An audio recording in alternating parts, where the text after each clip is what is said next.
Okay, well, even college, getting into college is changing for students these days. At the height of the pandemic, many SAT and ACT tests were rescheduled or even canceled at the very last minute. But now students are facing a huge change in the admissions process. And our Aziza Schuler is live for us this morning from USC, where standardized test scores have become optional for students applying this upcoming school year. Hey there, Aziza, good morning.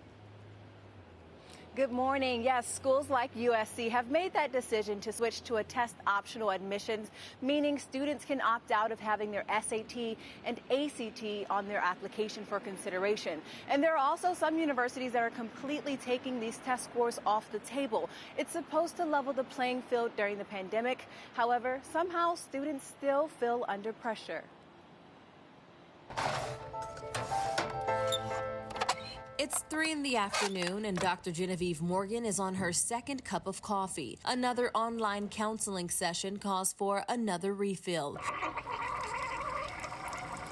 During college admission season, this education consultant has students pouring in back to back for help on possibly their single shot at getting into the college of their dream.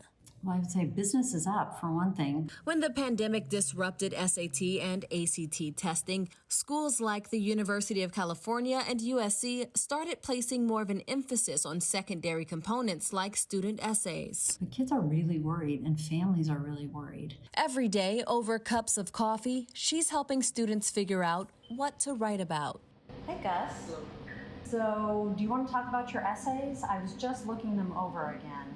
Today, she's meeting with Gus, an undocumented student from Mexico. Being able to have a degree would somehow, I guess, make it easier for me as an undocumented individual to have access to opportunities that most undocumented people don't have.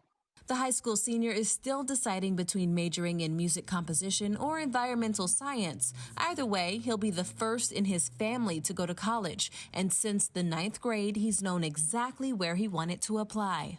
I really want to go to USC, but then I also want to go to Pitzer College, and I was also looking into UC Davis. Outside of school, Gus works 2 jobs to help support his family and also plays in a mariachi band. Dr. Morgan tells him to include all of this in his college admissions essay. It's just a neat aspect that he has that I feel like he needs to share with, the admissions reps. I know that they would be interested. In over 20 years of admitting students into the land of Troy, Timothy Brunauld says the standards of admission at USC has progressively changed. What we're looking for are things like engagement, passion, motivation, their interest in the world. While this is the first time the private university is going test optional, the Dean of Admissions says he's always looked forward to the essay portion to find out how each student is different. It's really the student's opportunity to speak directly to me. And that's why Dr. Morgan says take full advantage of every word to tell your story. The environmental science, you have 47 words left. Sometimes getting kids to broaden their idea of an extracurricular activity is a little tough, but very important. Gus says brainstorming through his essay with a college counselor has helped him relieve some of the stress, at least until his application is submitted. The waiting is the hardest part.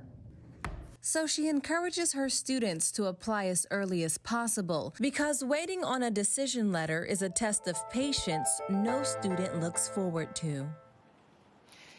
And USC anticipates more than half of the new applicants to omit their test scores this year.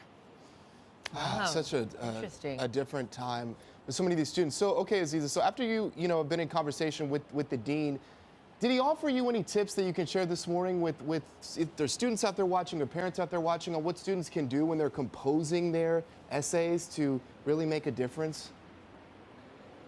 Yeah, so they're expecting to hear a lot about how the pandemic and social injustices have impacted the students and, of course, all that's been going on in 2020. But what's really going to stand out is authenticity. It always wins. Yes, Yes, it does. it sure Isn't that the does. truth? Authenticity, how Yeah. you processed it. Get to know a lot about somebody that way. Yeah, and your resiliency. Thank you, Aziza. And it's probably, thank you, Aziza, probably more reflective of the kind of student and person you'll be on campus anyway than these tests. Because that's what you they're know. looking for. I used to tell my students, they're looking to see who are you going to be on this campus and what will your contribution be. Yeah. That's what they're looking for. They want to be able to see you and visualize you and your impact. And the written word, how you write, says so much Yes, about who it you are. does. And it levels the playing field. It does. Yeah.